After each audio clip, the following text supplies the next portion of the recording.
Hello friends, welcome back to my channel Read and Write. Friends, today I am here with the chapter Ira becomes a flower gardener. तो friends मैं आपको बता दूं ये impressions की book का chapter है क्लास 4th का। तो आइए without taking much of your time let's get started the chapter Hindi explanation of this chapter. तो मैंने काफ़ी दिन से चैप्टर को अपलोड नहीं करा है बिकॉज आई एम अनवेल। तो आज मैं आपके सामने चैप्टर लेकर के आ रही हूँ और आई होप कि आप लोग अच्छे से स्टडीज़ कर रहे होंगे और आगे भी घर पर रहकर आप इसी तरीके से अच्छे से स्टडीज़ करेंगे, एक्सप्लेनेशंस को समझेंगे और अपने एग्जामिनेशंस की प्रिपरेशंस करेंगे। तो चलिए चैप्टर को स्टार्ट करते हैं। The meeting room was noisy. Several men had come from the city and were talking to the village headman of Sibiru. यहाँ पर ईरा एक लड़की है जो कि फ्लावर गार्डनर बनना चाहती है और एक मीटिंग रखी गई है जो कि सारे विलेजर्स आए हैं वहाँ पर और वहाँ पे बहुत शोर हो रहा है। मीटिंग रूम है वहाँ पर। Meeting room was noisy. Several man had come from the city, शहर से आए and were talking to the village headman of. Village का हेडमैन है सिब्रू जिसका नाम है. They wanted to invest their money in flowers marketable in Jakarta.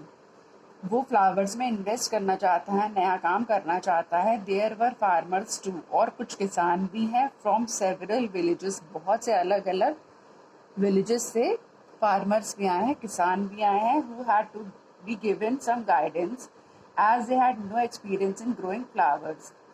जो कि कुछ गाइडेंस लेना चाहते हैं क्योंकि उनको कोई भी एक्सपीरियंस नहीं है फ्लावर गार्डनिंग का. This was the first meeting between the investors and the farmers. After the headmen of Sibru and the investors had spoken, those who were interested in growing flowers were requested to hand in their names to Mrs. Shri. जो भी invest करना चाहते हैं flower gardening में वो अपना नाम बता दें और अपना नाम रिक्वेस्ट अपनी बता सकते हैं. मिसेस श्री के पास अपना नाम लिखवा सकते हैं. द नेबरिंग विलेज ऑफ श्रीएजू which had the most suitable soil and climate for a flower. The neighboring village, हमारे पड़ोस का जो गांव है वहाँ की सॉइल फ्लावर गार्डनिंग के लिए बहुत ही उचित है और क्लाइमेट भी वहाँ का बहुत अच्छा है. suitable soil and climate for a flower plantation was represented by a cheerful girl of 14 called Ira. Ira के द्वारा ये सब कुछ किया जाने वाला था. ईरा जो है वो सिबिरू की बेटी है. Ira was the eldest of her parents, सबसे बड़ी बेटी. 4 children and their only daughter. 4 बच्चों में उसकी सबसे बड़ी डॉटर है, बेटी है उसकी. She had always loved flowers. वो हमेशा फूलों से प्यार करती है. And as a daughter of a farmer, और वो एक किसान की बेटी है. And she knew a lot about growing plants, और किसान की बेटी होने के नाते वो बहुत से ग्रोइंग प्लांट्स के कैसे प्लांटेशंस किया जाता है वो बहुत कुछ जानती है. जो हमारा व्यवसाय होता है घर का उसको लेकर के हमारे बच्चे भी बहुत अवेयर हो जाते हैं और बहुत कुछ समझ जाते हैं देख करके. Mrs. Shri put Ira's name on the list and gave her a book with the pictures of all kinds of attractive flowers. Mrs. Shri ने ईरा को नेम बुक दे दी, लिस्ट थी जिसमें ईरा को दे दी और जिसमें पिक्चर्स थी all attractive kinds of flowers की. जितने भी अट्रैक्टिव फ्लावर्स थे उनकी बुक थी उनके पास जो कि ईरा को दे दी. The next meeting would be held in 3 months, और अगली मीटिंग 3 महीनों के बाद होने वाली थी. By then Ira would have to study the book so that she would know the names of the flowers. और 3 महीनों में वो रेडी होना चाहती थी, बुक को पढ़ना चाहती थी और वो फ्लावर्स के बारे में अच्छे से जानना चाहती थी ताकि वो प्लांटेशंस को अच्छे से समझ सके और लोगों को समझा सके. That were suitable for growing in शियाजो, जो कि शियाजो में होने वाला था. How to plant them and what fertilisers to use, कैसे उनको प्लांट करना है, कैसे उनको रोपित करना है और कौन कौन से फर्टिलाइजर्स यूज करने हैं वो सभी उस बुक में था। Ira did not look cheerful on her way home. Ira जब अपने घर वापस जा रही थी वो चेयरफुल खुश नहीं लग रही थी अपने घर जाते वक्त। How could she understand what was written in the book. वो कैसे समझ पाती कि बुक में क्या लिखा है। If she didn't even know how to read it, क्योंकि उसको पढ़ना नहीं आता था, वो कैसे पढ़ पाएगी कि इस बुक में क्या लिखा हुआ है। Oh how she regretted having throw away her chance to study. ओ ये वो कैसे भूल गई कि वो उसके पास है मौका है पढ़ाई करने का, कि वो पढ़ सकती है इस बुक के द्वारा और अपनी पढ़ाई को आगे भी बढ़ा सकती है और अपने व्यवसाय को भी आगे बढ़ा सकती है। Elementary education was compulsory in her village. प्राथमिक जो शिक्षा होती है वो बहुत ज़रूरी होती है इस काम के लिए। But a few weeks after she started school, कुछ ही हफ्तों के लिए उसने स्कूल स्टार्ट किया इसके लिए, she got typhoid fever and had to stay at home for a month. जैसे ही उसने स्कूल ज्वाइन करा और स्टार्ट करने अपनी पढ़ाई स्टार्ट करी तो उसको टाइफॉइड फीवर आ गया, जिसमें कि उसका 1 मंथ वेस्ट हो गया। उसको 1 मंथ अपने घर में रहना पड़ा। When she returned to school, she was already far behind the other children. जब वो दोबारा 1 महीने के बाद स्कूल गई, वो जो बच्चों से जो पढ़ रहे थे उनसे वैसे ही पहले ही पीछे हो चुकी थी, क्योंकि 1 महीना वो स्कूल वाले नहीं गई थी। She grew lazy and used her illness. Lazy and used her illness as an excuse. वो एक्सक्यूज देती थी कि वो बीमार थी इसलिए वो आलसी हो गई है और उसके अंदर अभी वीकनेस भी है। Making people believe that high fever had made her unable to learn.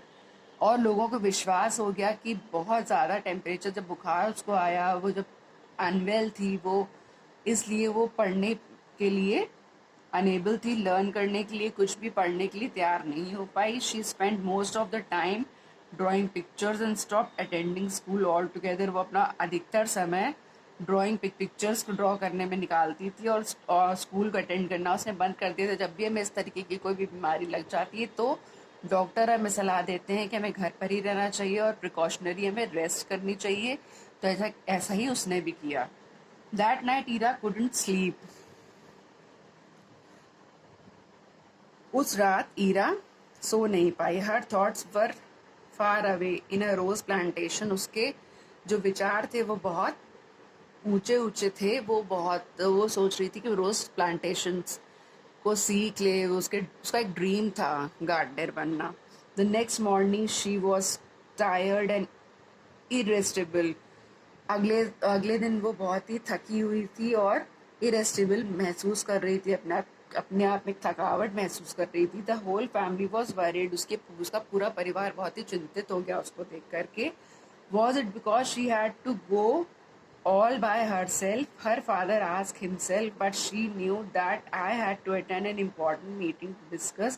सभी उसके पिता भी बहुत ही चिंतित हो गए थे, उसके परिवार वाले चिंतित हो गए, लेकिन उसके पिता को अगली मीटिंग अटेंड करने के लिए जाना था। द एनुअल काइट कॉम्पिटिशन, पतंग का कॉम्पिटिशन उनके विलेज में हर साल होता था, तो वो आ गया था। The Shijo villagers had won several prizes in the past. में शीजो के विलेजर्स थे जो उन्होंने जहाँ जिस जगह पे प्लांटेशंस की बात हो रही थी उस जगह पे काइट कंपटीशन भी होता था, जहाँ पर पास्ट में हमेशा वहाँ के लोग बहुत से इनाम जीतते थे काइट कंपटीशन में। As before they expected Ira to do the illustrations. और उनको लग रहा था कि इस बार एक एग्जाम्पल ईरा हम लोगों को देगी, हम लोगों को समझाएगी कि किस तरीके से हम लोग को ये कंपटीशन जीतना है। जिस तरीके से कि वो सोच रहे थे कि वो गार्डनिंग का हमें सिखाएगी, उस तरीके से काइट कंपटीशन के लिए हमें रेडी करेगी। We have to start discussing the design of our kite as soon as we can, Ira's father said. We only have 3 months। तो ईरा के फादर ने कहा कि हमारे पास सिर्फ 3 महीने हैं, हमें डिस्कस करना चाहिए कि क्या डिज़ाइन काइट का होना चाहिए, क्योंकि हमारे पास सिर्फ 3 महीने हैं तैयारी के लिए। I also have only 3 months to read the book, thought Ira. और ईरा के मन में ये थॉट चल रहा था कि मेरे पास भी सिर्फ 3 महीने उस बुक को पढ़ने के लिए। ईरा का ड्रीम तो कुछ और ही था प्लांटेशन का। गार्डनर बनने का। She sat for hours under a jambu tree, वो बहुत कुछ घंटों के लिए जैम्बू ट्री के नीचे बैठी रही। जैम्बू ट्री मतलब जामुन का पेड़।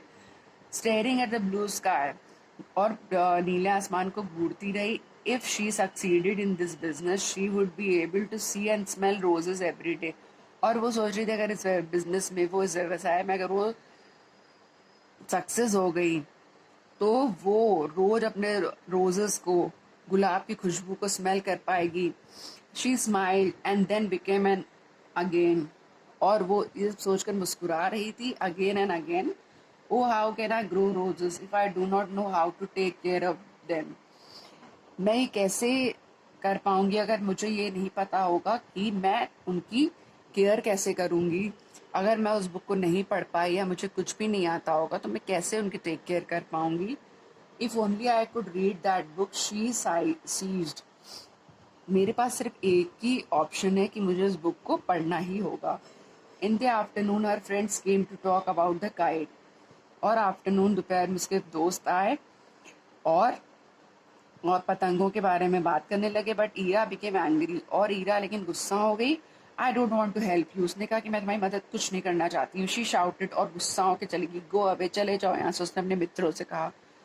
She ran crying to her room, और रोती हुई अपने रूम में चली गई क्योंकि उसका सपना वो पूरा नहीं कर पा रही थी और अपने आप को बहुत हेल्पलेस फील कर रही थी। Ira's friends and her mother were surprised. Ira के दोस्त और उसकी माँ बहुत ही देख के शॉक्ड हो गई, सरप्राइज हो गई, क्या हो गया।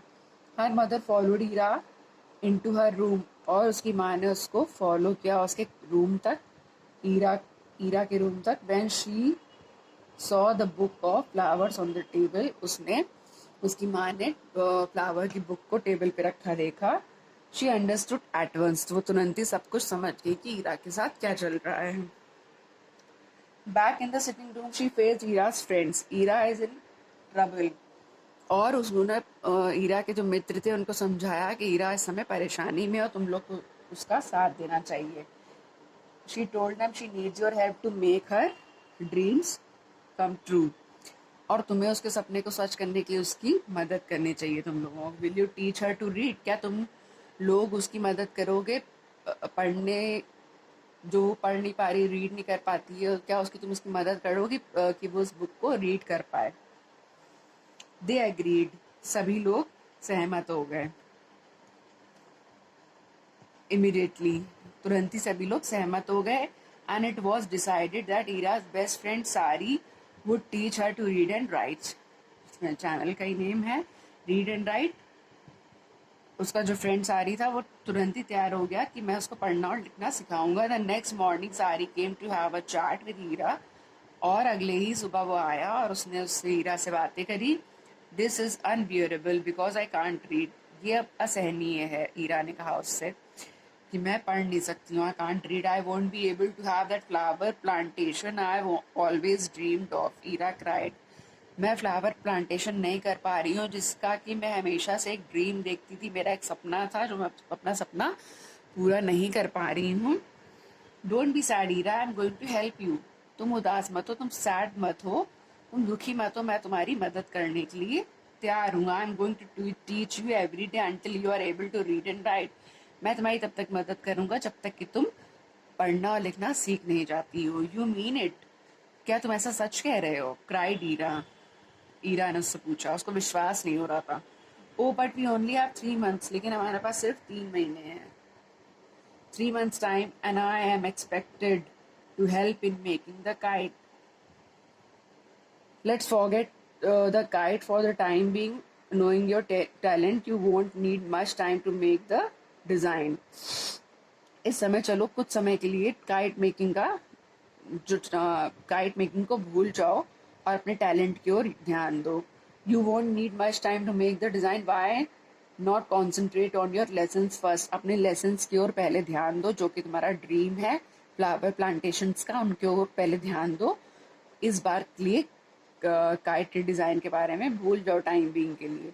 If you do your best you will be able to read within 1 month। अगर तुमने अपना बेस्ट दिया तो तुम 1 महीने के अंदर पढ़ना सीख जाओगी। I do my utmost, Ira promised. उसने कहा मैं अपना पूरा बेहतर दूंगी। Ira made good progress, Ira ने बहुत अच्छी प्रोग्रेस करी, बहुत अच्छे से अपनी पूरी अच्छे से प्रोग्रेस करी, सब कुछ अपना मन से पढ़ाई करी. Soon all her friends join in teaching her to read, और सारे दोस्तों ने उसको ज्वाइन कर लिया रीडिंग के लिए, रीड पढ़ने लिखने में उसका साथ देने के लिए सभी दोस्तों ने उसको ज्वाइन कर लिया. एंड टू टेक डिक्टेशन, और डिक्टेशंस वगैरह उसके लेने लगे. डिक्टेशंस जो होते हैं टफ टफ जो वर्ड्स होते हैं और सेंटेंसेस होते हैं, उसके डिक्टेशंस जो दी जाती हैं वो उसको देने लगे. एक तरीके से उसके टीचर बन गए. In the end, the book about flowers was read and discussed in the classroom by all. और कुछ समय के बाद वो बुक पूरी कंप्लीट हो गई और डिस्कशंस भी कंप्लीट हो गए. एक क्लासरूम हो गया, discussed in the classroom by all, सबके द्वारा वो बुक कंप्लीट करवा दी गई और डिस्कशंस भी हो गए. Ira was grateful to her friends and one day she told them that it was time to help them with the kite. और ईरा बहुत ही ग्रेटफुल थी, उनकी बहुत ही ज़्यादा शुक्रगुजार थी और उसने तय करा कि अब मैं इन लोगों की मदद करूँगी काइट मेकिंग में. एवरीबडी वॉज वेरी एक्साइटेड, सभी लोग बहुत ही एक्साइटेड थे. They spend many days discussing the shape and design of the kite. बहुत से दिन निकल गए डिस्कशन करने में कि कैसा शेप होना चाहिए, कैसे डिज़ाइन होनी चाहिए काइट की. Finally one of the boys made the kite and the Ira made the illustration. Finally एक लड़के ने काइट को बनाया और ईरा ने उसको एक एग्जाम्पल बना के दिखाया. इलस्ट्रेशन होता है उदाहरण. It was a big kite with a long tail, a unique shape with a beautiful design of flowers on it. Ira ने एक बिग काइट बनाई विद अ लॉन्ग टेल, बहुत ही यूनिक शेप था और उसकी डिजाइन थी उसमें फ्लावर्स की. Shijo von first prize. Shijo जो जगह थी वहाँ पे जो ये कंपटीशन होता था उसमें उन लोग को फर्स्ट प्राइज मिला काइट कंपटीशन में. For the kite's beautiful design of flowers was irresistible. Now that the competition is over I am going to concentrate on my roses. अब उसने कहा कि ये कॉम्पिटिशन तो ओवर हो गया, अब मैं कॉन्सेंट्रेट करूंगी अपनी फ्लावर्स प्लांटेशंस की ओर. Ira told her father the next day I am going to be a rose gardener. उसने कहा कि अब मैं, अपने पिताजी ईरा ने कहा कि अब मैं बहुत अच्छी रोज गार्डनर बनने वाली हूँ. I am fully agree with you and promise to help you, said her father. मैं तुमसे पूरी तरीके से सहमत हूँ और मैं तुम्हारी पूरी तरीके से मदद करूँगा. मैं तुम्हें प्रॉमिस करता हूँ कि हर तरीके से मैं तुम्हारी मदद करूँगा. The most important thing is that you should feel happy with your work. सबसे इम्पॉर्टेंट चीज़ ये है कि तुम अपने काम को लेके खुश रहो, हैप्पी रहो. Should feel happy with your work. A few months past, कुछ महीने गुजर गए. Ira's garden had never looked so pretty. Ira का गार्डन जो था कभी भी इतना खूबसूरत नहीं लगा था जितना कि अब वो लग रहा था. The garden was full of roses, marigold, marguerites and carnations. ये फ्लावर्स के नेम है. रोज मैरीगोल्ड्स तो आपको पता ही है. In the house vases full of roses filled every corner of the house. घर की हर vases में हर जगह पे फूल ही फूल नजर आ रहे थे. vases भी filled थे फूलों से. मतलब ईरा का ऐसा लग रहा था ड्रीम जो था वो कम ट्रू हो गया है और हर जगह फूल ही फूल नजर आ रहे थे. ईरा's dream had come true. She had become an accomplished gardener, a flowering plant which bears a type of daisy. तो ईरा का जो ड्रीम था वो ट्रू हो गया था. वो एक अच्छी फ्लावर रोज प्लांटेशन गार्डनर बन चुकी थी. तो फ्रेंड्स ये था हमारा chapter. And if you like the explanation, just hit the like button. And if you are new in my channel, do subscribe it. क्योंकि मैं इम्प्रेशंस की क्लास 4 की सभी चैप्टर्स करवाने वाली हूँ. काफ़ी कुछ 3-4 चैप्टर्स मैंने अपलोड कर दिए हैं. अगर आपने नहीं अभी तक देखे हैं तो आप मेरे चैनल विजिट करिए और उसको देखिए. और मैं डिस्क्रिप्शन में लिंक भी डाल दूँगी, आप देख सकते हैं. तो आपको कैसा लगा ज़रूर बताइएगा. कोई क्वेरी हो तो कमेंट सेक्शन में कमेंट करके ज़रूर पूछिएगा, मुझे बहुत खुशी होगी. और आगे आपकी क्या क्वेरी है, कौन सा चैप्टर आप एक्सप्लेनेशन करना सुनना चाहते हैं, समझना चाहते हैं, मुझे ज़रूर बताइएगा. तो चलिए मिलते हैं नेक्स्ट चैप्टर के साथ. Till then bye bye, see you, take care, stay safe, stay at home. Thank you. Bye bye.